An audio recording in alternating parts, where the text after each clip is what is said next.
नमस्कार. वैद्यकीय जनजागृती मंचाच्या फेसबुक लाईव्ह कोविड संवाद या कार्यक्रमात पुनश्च एकदा आपल्या सर्वांचं स्वागत. आपण वेगवेगळे विषय जे समाजोपयोगी आहेत, ज्या विषयांमुळे कोविडच्या या भयावह परिस्थितीमध्ये काही आपण समाजामध्ये बदल आणू शकतो, ज्यामुळे की समाजातल्या बऱ्याचशा घटकांमध्ये त्याचा काही फायदा होईल आणि लोकांना या कोविडच्या परिस्थितीतून निघण्यासाठी मदत होईल, असे वेगवेगळे विषय घेऊन आपण नेहमी येतो. आणि त्यातलाच आजचा हा विषय सर्वांना मोठी त्याची धास्ती बसलेली आहे मनामध्ये. सगळे लोक घाबरले आहेत आणि कदाचित कोविडपेक्षाही जास्त भयावह परिस्थिती ज्याच्यामुळे निर्माण होते आहे, ज्याच्यामध्ये रुग्णाच्या मृत्यूची संख्या जास्त आहे, ज्याच्यामध्ये रुग्णाला लागणारा खर्च खूप जास्त आहे, असा एक विषय म्हणजे म्यूकरमायकोसिस, ज्याला आपण काली फंगस हिंदी में हम जिसको बोलते हैं, वह विषय लेके हम आज आपके सामने आए हैं. और हा जो विषय आहे, ह्या विषयासाठी तज्ज्ञ म्हणून माझ्यासोबत डॉक्टर सागर गौरकर आहेत. डॉक्टर सागर गौरकर यांचं मी या ठिकाणी वैद्यकीय जनजागृती मंचातर्फे स्वागत करतो. नमस्कार. नमस्कार सर, धन्यवाद सर. डॉक्टर सागर गौरकर हे Sawangi medical college, Jawaharlal Nehru medical college Sawangi येथे सहयोगी प्राध्यापक या पदावर कार्यरत आहेत. आणि आपल्याला या ठिकाणी सांगायला आश्चर्य वाटतं की जवळपास 40 पेशंट मला वाटतं आतापर्यंत सावंगी मेडिकल कॉलेजमध्ये म्यूकरमायकोसिसचे निघाले आणि त्यातले जवळपास 12 ते 15 पेशंट हे डॉक्टर सागर गौरकर यांनी स्वतः ऑपरेट केले. आणि एक अभिमानाची बाब या ठिकाणी आपल्या सर्वांसाठी आहे की त्यातले मॅक्झिमम सगळे पेशंट हे आज चांगले आहेत, व्यवस्थित आहेत, ते घरी गेलेले आहेत. आणि याचा सांगायचा उद्देश हाच की जर ते पेशंट अर्ली डायग्नोज झाले, अर्ली लवकर जर ट्रीट झाले, तर मला वाटते बऱ्यापैकी आपण मॉर्बिडिटी आणि मॉर्टॅलिटी दोन्ही पण कमी करू शकतो. तर आज आपल्यासोबत तज्ज्ञ म्हणून डॉक्टर सागर गौरकर आहेत. त्यांच्याकडनं आपण म्यूकरमायकोसिसबद्दल माहिती जाणून घेऊया. सोबतच आपले जर काही प्रश्न असतील तर ते आपण आम्हाला इनबॉक्स करा, त्याचं सुद्धा उत्तर देण्याचा आम्ही या ठिकाणी प्रयत्न करू. तर डॉक्टर सागर, मला हे सांगा की हा म्यूकरमायकोसिस सध्या जे सुरू आहे, हा म्यूकरमायकोसिस आधी नव्हता का? म्हणजे आता आपण म्हणतोय की हा इम्युनो कॉम्प्रोमाइज लोकांमध्ये होतो किंवा स्टिरॉइड दिल्यामुळे होतो, तर नेमका हा म्यूकरमायकोसिस आहे काय आणि हा आता यायचं कारण काय? नमस्कार, धन्यवाद सर. मला आज तुम्ही या मंचावर आमंत्रण केल्या संदर्भात. तर सगळ्यात पहिले म्यूकरमायकोसिस हा जो एक रोग आहे, ही एक फंगस आहे किंवा आपल्या साध्या भाषेत म्हणायचं म्हटलं की बुरशी. ही बुरशी तशी तर अनेक रूपात असते, पण 70% लोकांमध्ये ही काही स्वरूपातच असते, काही या पद्धत. आणि ही व्हायचं याचा मागचा जो मेन म्हणजे जो फंगस आहे ती आहे म्यूकरमायसिटिस या ग्रुपमधून. ओके. त्यातून 70% ही होत असते रायझोपस या प्रजातीने. ओके. त्याला म्हणतो आपण ब्लॅक फंगस सुद्धा असं म्हणू शकतो. ओके.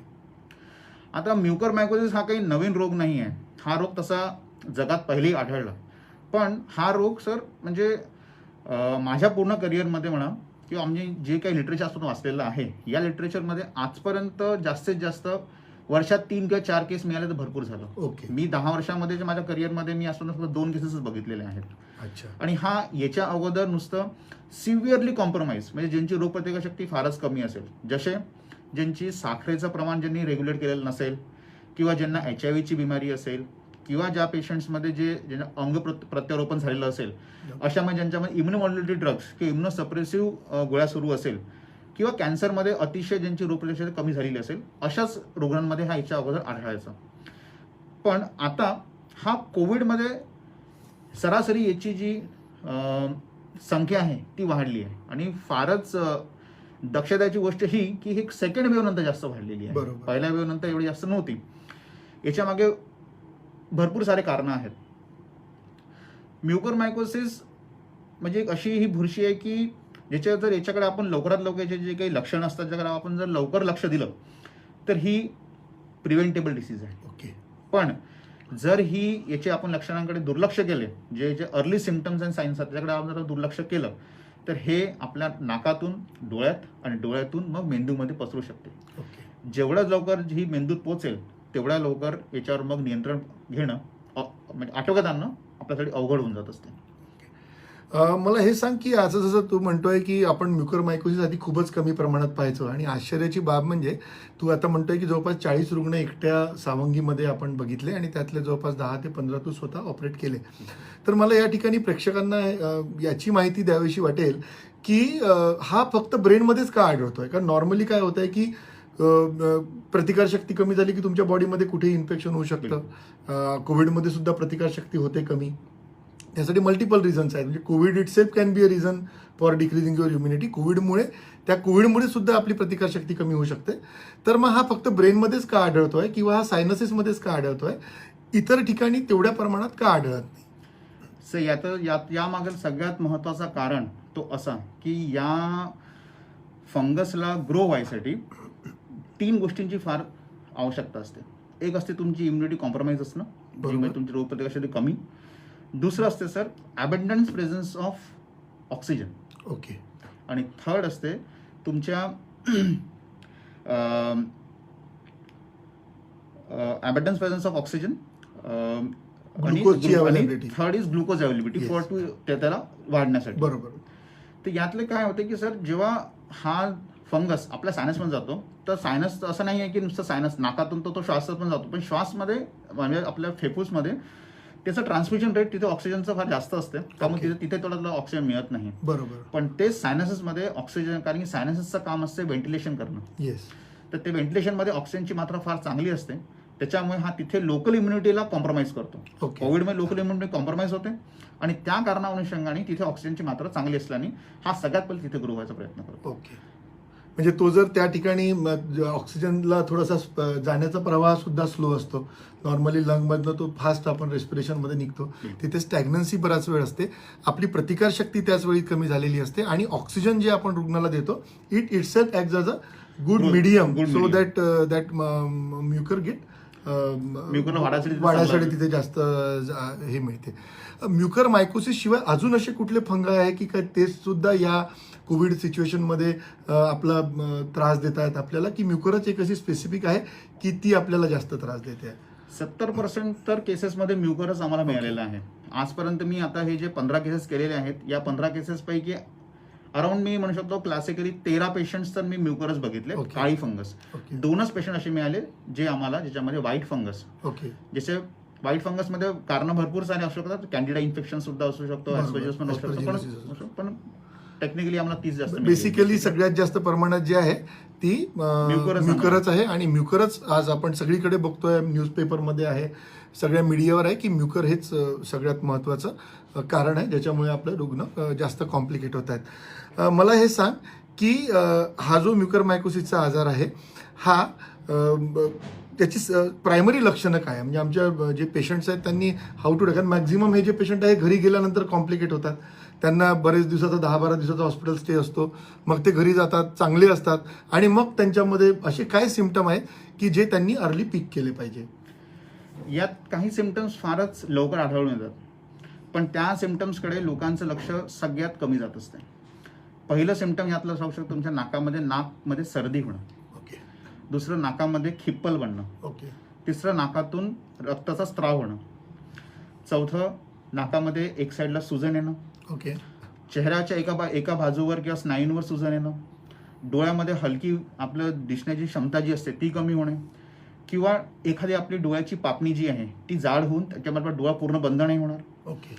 इवन कधी कधी आपल्या जर हा आपल्या चेहऱ्यावरती सुजन निर्माण करून चालू करतो, त्यानंतर दात हलणे, ओके. दातांमध्ये दुखणं येणं, हे सगळे याचे अधिलक्षणं आहेत. म्हणजे आपण बरेचदा या गोष्टींकडे दुर्लक्ष करतो. बिलकुल. या खूप कॉमन गोष्टी असतात, सर्वांनी लक्षात ठेवल्या पाहिजे की जे रुग्ण कोविडने ज्यांना ऍडमिट होते किंवा ज्यांना कोविडमध्ये ऑक्सिजन लागलं बिलकुल. किंवा जे डायबिटिक आहे, ज्यांचा फिवर जास्त दिवस राहिला, ज्यांना जास्त दिवस ट्रीटमेंट घ्यावी लागली आणि ज्यांची प्रतिकारशक्ती मुळातच कमी आहे, अशा लोकांनी बरेचदा ज्यांना मल्टिपल ड्रग्ज मिळाले, स्टिरॉइड मिळाले, असे सुद्धा रुग्ण म्युकरला जास्त त्यांच्यामध्ये म्युकर व्हायची भीती असते. तर अशा रुग्णांनी जे आपल्याला सागर सरांनी सांगितलं की घरी गेल्यानंतर, सुट्टी केल्यानंतर बरं जरी वाटत असेल आणि बरं वाटल्यानंतर जर यांच्यापैकी काही सिम्पटम यायला लागले की डोळा लाल झाला आहे, एखादी बाजू डोळ्याची सुजलेली आहे किंवा कुठेतरी एखादा डोळा बाहेर आल्यासारखं वाटतोय किंवा नाकातनं रक्तस्राव होतोय, काळ्या रंगाचे खिपलं निघतात, असे छोटे मोठे, अजून मला वाटतं एक नाकाच्या ब्रिजवर काहीतरी काळा डॉट, नाकाचं ब्रिज काळा डॉट येणं किंवा नाकाचं ब्रिजचं स्प्लेइंग होणं, हे सुद्धा आपण हे सुद्धा, पण हे मला वाटतं थोडंसं लेट आहे. पण जर आपण अर्ली वे केलं की पिवर गेलेला वापस आला ताप चांगला होता आणि एकाएकी ताप वापस आला, किंवा अशापैकी जे सरांनी सांगितलं अशापैकी कुठले जरी सिम्पटम आपल्याला दिसले तर ताबडतोब आपण वैद्यकीय सल्ला हा घेतलाच पाहिजे. त्याच्यावरती कुठलीही घरगुती ट्रीटमेंट करू नका. कारण आज जे दिसतंय, कदाचित सागरही त्या गोष्टीसाठी सहमत असेल, की लक्षात आल्यानंतर सुद्धा आपण काही दिवस घरगुती इलाज करणे, वाफ घेत राहणे किंवा नाकात काहीतरी ड्रॉप टाकणे किंवा असे काहीतरी करतो आणि त्यात आपण जास्त कॉम्प्लिकेट होऊन येतो आणि मग कॉम्प्लिकेटेड पेशंट मॅनेज व्हायला अजून जास्त कठीण असतात. त्यांच्यामध्ये मृत्यूसंख्या सुद्धा जास्त असते. त्यामुळे अर्ली डायग्नोसिस हे अत्यंत महत्त्वाचं आहे. तर मला हे सांग की तू एवढे सारे पेशंट ट्रीट केले आहे आणि सक्सेसफुली ते पेशंट घरी गेलेले आहेत. तर मला हे सांग की how you treat this patient, म्हणजे तुम्ही ट्रीटमेंट कशी करता. कारण लोकांमध्ये खूप जास्त भीती. आता एम्फोटेरेसिन बी मला वाटतं प्रत्येकाच्या व्हॉट्सअपवर एक मेसेज असतो, हे इंजेक्शन कुठे मिळेल. मला तर रोज 5-6 मेसेज मिळतात आणि मी हतबल होऊन सांगतो की नाही बाबा, हे इंजेक्शन आता मिळणार नाही, हे कलेक्टरांच्या अंडरच, गव्हर्नमेंटच्या अंडरच आपल्याला मिळणार आहे. तर मला हे सांग की what is the treatment and how to treat this patient. हा प्रश्न पर्टिक्युलरली जे आपले डॉक्टर आज इथे बघतायत त्यांनी त्या पेशंटला कसं ट्रीट केलं पाहिजे किंवा कुठल्या कंडिशनमध्ये त्यांना ताबडतोब इन्स्टिट्यूटला हलवलं पाहिजे. सगळ्यात पहिले तर सरांनी एक सगळ्यात चांगला पॉईंट हा सांगितला की घरगुती कोणताही उपाय करू नका. अशा कोणतेही लक्षणं तुम्हाला आढळले तर त्वरित वैद्यकीय सल्ला घेणं आवश्यक आहे. कारण की याच्यासाठी बनलेला एक माध्यम म्हणजे एक रोग येऊन जर आपण निदान, अर्ली डायग्नोसिस, अर्ली ट्रीटमेंट आणि अर्ली गोईंग होम, आम्ही 3 E's या फॉर्ममध्ये म्हणत असतो. इव्हन आम्ही काही E's असे बनवले आहे की लोकांना एज्युकेट करणं किंवा लोकांना एन्करेज फॉर फॉलोअप हे पण आहे. कारण की हा रोग नुसतं आज ऑपरेशन केलं, आज औषध दिलं आणि नंतर होणार नाही असतलं नाही आहे. तुम्हाला रेग्युलरली डॉक्टरांची फॉलोअप करणं आवश्यक आहे. बरोबर. आता ट्रीटमेंट आस्पेक्टमध्ये बघितलं गेलं तर यात असतात की यात 2 आस्पेक्ट आहेत, सर्जिकल आणि मेडिकल. सगळ्यात महत्त्वाचा याच्यातला जो असतो तो असतो मेडिकल मॅनेजमेंट. पण सर्जिकल मॅनेजमेंट तेवढाच इम्पॉर्टंट यासाठी आहे कारण की जेव्हा तुम्ही जो नाकाच्या आतमध्ये असलेला फंगस आहे, या फंगसचा तुमचा जर लोड जेवढा लोक तुम्ही कमी कराल तेवढं तुमची जी औषध आहे, जी औषधाचं आपण आता सरांनी नाव घेतलं एम्फोटेरेसिन बी, ही औषध तेवढी चांगली त्या जागेमध्ये चांगली काम करू शकते. जेवढा त्याचा लोड जास्त राहील तुमची औषध तेवढी कमी काम करते. त्यामुळे सगळ्यात पहिले लक्षणं आढळले की ताबडतोब वैद्यकीय सल्ला साधायचा. वैद्यकीय सल्ल्यामध्ये जर जसं दिसते आहे की सायन्स इन्व्हॉल्व्ह होत आहे, एक डायग्नोस्टिक नाझल एंडोस्कोपी किंवा नाकाची दुर्बिणीद्वारे तपासणी करून घेणं. त्याच्यामध्ये काळ्या रंगाची बुरशी दिसत असेल किंवा नाकाच्या आतून पस दिसत असेल, ताबडतोब एक बायोप्सी तुकडा पाठवणं, त्यांनी आपली डायग्नोसिस आपलं कन्फर्म होऊन जाते. डायग्नोसिस कन्फर्म झाल्याबरोबरच आपल्याकडे औषधमध्ये जसं आता सगळे म्हणत आहेत की एम्फोटेरेसिन बी, पोसोकोनाझोल, ओरिकोनाझोल हे सुरू ठेव. पण मी आता जे पेशंट आम्ही ट्रीट करतो, जे आमच्याकडे ह्या सगळ्या औषधी उपलब्ध नव्हत्या, तर आम्ही सिम्पल क्लिंडामायसिन्स इंजेक्शन, पिप्रासिडीन, टाझोबॅक्टम, पिप्टास आणि आयट्राकोनाझोल. हे मान्य करतो की आयट्राकोनाझोल ड्रग ऑफ चॉईसमध्ये कोणी लिहत नाही, पण मी ट्रीट केलेल्या पेशंट्समध्ये आयट्राकोनाझोलनी ऍटलिस्ट बिमारीला पुढे वाढू दिलं नाहीये. किमान पेशंट ऑपरेशन टेबलपर्यंत यायच्या अगोदर तो त्याला वाढू देत नाही, बिमारी तिथे ठेवत आहे. त्याच्यामुळे आम्ही त्याला पेशंटला लवकर सक्सेसफुली मॅनेज करू शकत आहे. खूपच चांगलं सांगितलं तू. कारण लोकांमध्ये खूप जास्त पॅनिक आहे की एम्फोटेरेसिन मिळत नाही ना, एम्फोटेरेसिन मिळाल्याशिवाय कसं होणार, आता आमचा रुग्ण जाईलच. आणि मला वाटतं एम्फोटेरेसिन सुद्धा 2 to 3 weeks द्यायला लागतं. तर हाही एक चांगली गोष्ट आहे की आयट्रोकोनाझोल जर डॉक्टर जे त्यांचे ट्रीटिंग डॉक्टर आहेत त्यांनी सुरू करून जर तो पेशंट ताबडतोब इन्स्टिट्यूटला पाठवला. मला असं वाटतं की या सध्याच्या पॅन्डेमिकमुळे आणि कोविडमुळे आपण जे जनरल प्रॅक्टिस करत आहोत किंवा जे रुटीन कोविडचे पेशंट पाहतात त्यांना जर कुठलेही म्युकरमायकोसिस लाईक सदृश आजार आढळले, त्यांनी कृपया ते पेशंट ताबडतोब ज्या ठिकाणी ENT सर्जन आहे, ऑप्थॅल्मिक सर्जन आहे आणि प्लास्टिक सर्जन याला मॅनेज करतात, मॅक्झुलोफेशियल सर्जन सुद्धा एक टीम वर्क आहे.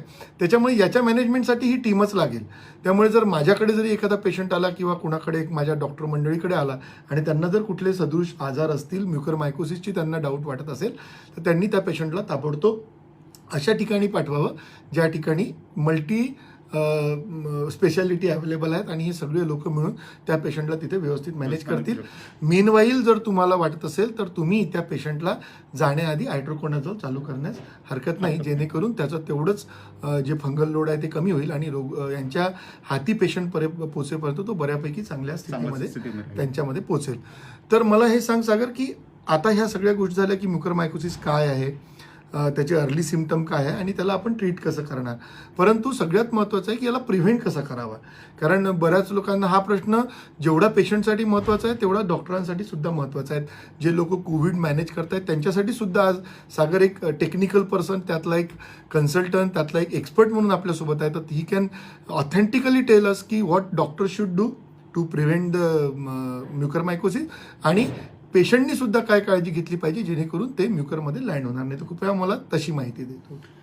सगळ्यात पहिले जर आपल्याकडे कोणता पेशंट आला किंवा साधारण आपण जर कोणी असेल तर त्या सगळ्यात पहिले पेशंटनी नाकाची आणि तोंडाची निगा ठेवणं सगळ्यात आवश्यक आहे. ओके. म्हणजे good oral hygiene and good nasal hygiene is most important. याच्यामध्ये नॅझल ड्रॉप्स आणि त्यातील स्पेसिफिकली नॉर्मल सलाईनचे ड्रॉप्स सगळ्यात चांगले काम करतात. ओके. तर नॉर्मल सलाईनचे ड्रॉप्स तुम्ही चालू करायला हवं आणि नॅझल हायजीन चांगलं मेंटेन राहील. म्युकोजाचं हिलिंग प्रॉपर्टीज आणि ड्रेनेज चांगलं सुरू राहील. ओके. सेकंड, ओरल हायजीन जर आपण चांगलं मेंटेन केलं तर ओरोफॅरिंग्समध्ये जर हा आला फंगस तर तो मॅनेज होऊन जातो. ओके. तर ओरल हायजीन मेंटेन करणं आहे.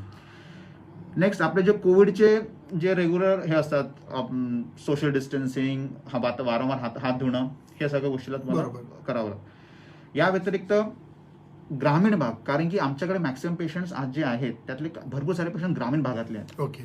ग्रामीण भागामध्ये एक गोष्ट फारच कॉमन असते की लोक शेतात काम करत असताना लोक हातांमध्ये काही ग्लोव्ज घालत नाही किंवा हातांमध्ये, म्हणण्याचा तात्पर्य की हा जो फंगस आहे हा असतो मातीमध्ये, हा असतो भाजीपाल्यांच्या आतमध्ये किंवा जे भाजीपाला स्पेसिफिकली जमिनीच्या आतमध्ये असतात तर त्या भाजीपाल्यांना चांगला धुवून खाणं. जे लोक या कामामध्ये आहे ज्यांना मातीमध्ये काम करायचं असेल त्यांनी ग्लोव्ज घालावे. फुल बायांचे शर्ट्स, फुल बायांची पॅन्ट म्हणजे फुल शर्ट फुल पॅन्ट हे घालूनच ते काम करावं. वारंवार हाताला चांगलं धुणं हे त्यातले एक प्रिव्हेंटिव्ह आस्पेक्ट्समधून एक करू शकता. डॉक्टरांसाठी जे ट्रीटिंग फिजिशियन्स आहेत फक्त ॲट्रोकोनोझोल तुम्ही सुरू करा ट्रीटमेंट मॅनेजमेंटमध्ये. That is a very good drug. आम्ही आजपर्यंत ॲट्रोकोनोझोल करतोय, त्यांनी चांगले मिळते आहे. जर पोसोकोनोझोल अवेलेबल असेल तर फारच छान, नाही तर ॲट्रोकोनोझोल तरी चांगलं. पण फ्लुकोनाझोल नको यूज करा. Okay. Fluconazole don't use fluconazole. Itraconazole जास्त बेटर आहे. नॉर्मल सलाईनचे ड्रॉप्स आपण त्यांना वापरू शकतो. ओके. या दोन गोष्टी त्यांना आपण चांगला मॅनेज करता येईल. खूपच महत्वाची माहिती जी दिली की हा जो फंगस आपल्याला येतोय तो मातीतनं भाजीपाल्यातनं येतोय आणि तो आपण जर व्यवस्थित धुवून घेतला, त्याचा व्यवस्थित धुवून वापरला, मातीशी संपर्क टाळला, आपण मास्क जर घालून राहिलो तर मला वाटतं बऱ्यापैकी त्यातनं सुद्धा ते जाणार नाही. आपले मास्क व्यवस्थित रेग्युलरली आपण धुतले, जे कापडाचे असतील किंवा डिस्पोजेबल असतील तर ते डिस्कार्ड केले. कारण बरेचदा काय होतं की आपण मास्क आले की आपल्या एखाद्या खुंटीवर टांगून ठेवतो आणि तेच मास्क 3-3, 4-4 दिवस घालत राहतो. तुम्ही जर कधी बघितलं त्या मास्कच्या आतमध्ये बरेचदा बुरशी लागलेली असते काळी, आणि ते बरेचदा आपल्या लक्षात येत नाही कारण आपलं तेवढं लक्षच त्याकडे नसतं. जस्ट आपण बाहेर जायचं म्हणून मास्क घालतो आणि घालून तो काढून ठेवतो. तर कृपा करून मास्क हा ताबडतोब वारंवार तुम्ही बदलवला पाहिजे आणि जे कपड्याचे मास्क आहेत ते तुम्ही रोजच्या रोज धुतले पाहिजे. नवीन प्रोटोकॉलप्रमाणे आता आपल्याला डबल मास्क घालायचा आहे, त्याच्यामुळे आपण डबल मास्क सुद्धा घातला पाहिजे. खूपच अत्यंत महत्त्वाची माहिती या ठिकाणी आहे आणि ही माहिती नुसत्या कोविड पेशंटसाठीच नाही तर जे काही लोक नॉन कोविड आहेत किंवा ज्यांना कोविड होऊन गेला असेल, मागच्या महिन्यात होऊन गेला असेल, मागच्या लाटेत होऊन गेला असेल, त्यांनी सुद्धा ही काळजी नक्कीच घेतली पाहिजे. डॉक्टरांसाठी जी महत्त्वाची माहिती डॉक्टर सागर यांनी दिली आहे की तुम्ही you can use simple drugs which are very well available on the counter आणि early referral. Don't keep on treating की आता मी हायड्रोकोनाझोल चालू केलं आणि मी 4-5 दिवस वाट बघतो, असं नाही. तो पेशंट तिथपर्यंत पुन्हा कॉम्प्लिकेट होऊ शकतो. तर त्या लोकांनी कृपा करून त्याला जे काही अवेलेबल मेडिसिन चालू करून ताबडतोब तज्ज्ञांकडच्या टीमकडे त्याला पाठवायचं आहे. बरेचसे प्रश्न यावर दिसत आहेत की स्टिरॉइडबद्दल डॉक्टर मयूर बोलत आहेत की स्टिरॉइडबद्दल डॉक्टर सुने मॅडमचा पण एक प्रश्न आहे की drop immunity and hyperglycaemia we are seeing non covid patient with raise blood sugar level at present. बरोबर आहे, असे सुद्धा रुग्ण बरेचदा मिळत आहेत की ज्यांच्यामध्ये इम्युनिटी कमी आहे आणि शुगर वाढलेली आहे आणि ते पेशंटसुद्धा या मला वाटतं म्युकरमायकोसिससाठी ससेप्टेबल राहू शकतील. चांगलं सजेशन दिलं आहे. तसंच डॉक्टर मयूर सरोदे यांचा एक प्रश्न होता.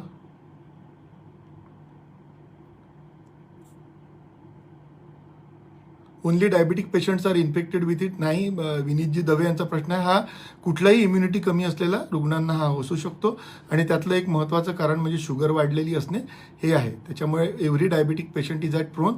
इव्हन डॉक्टर मयूर सरोदे यांचा प्रश्न आहे, we are using steroids for many patients for various illnesses like in rheumatoid or other immune disease also for long term but not seen in this mucor often in those patient but immunity or use of industrial oxygen. याच्याबद्दल थोडंसं आम्हाला तू माहिती दे.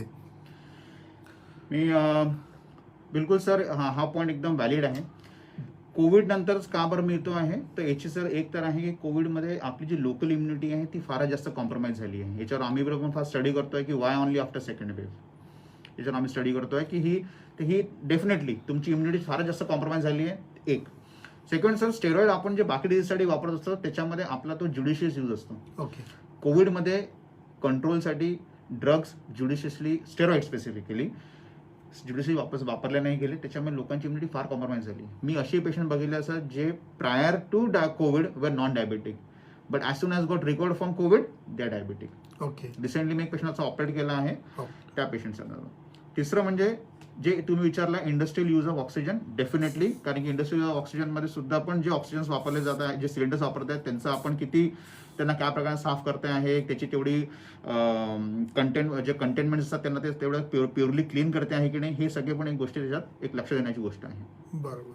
त्यामुळे जरी आपण म्हणत असलो की स्टिरॉइड आपण इतके दिवसाचा यूज करतोय, पण कोविडमध्ये there are multiple things they are operating at the same time. Like COVID itself will cause decrease in immunity, haphazard use of steroid, that too in higher doses of steroid. Then patient is diabetic. तो जर primarily diabetic असू शकतो किंवा तो post steroid म्हणजे स्टिरॉइडमुळे सुद्धा त्याचा diabetes precipitate होऊ शकतो. हे सगळे मल्टिपल फॅक्टर आहे. May be so many drugs we are using. आणि हा इतका नवीन आजार आहे. आपण म्हणजे आज आपण मागच्या वेव्हमध्ये आणि आजच्या वेव्हमध्ये जर कोविडमध्ये बघितलं तर मॅनेजमेंटमध्ये सुद्धा बराच फरक झालेला आहे आणि त्यासोबतच कोविडच्या अंडरस्टँडिंगमध्ये सुद्धा फरक झालेला आहे.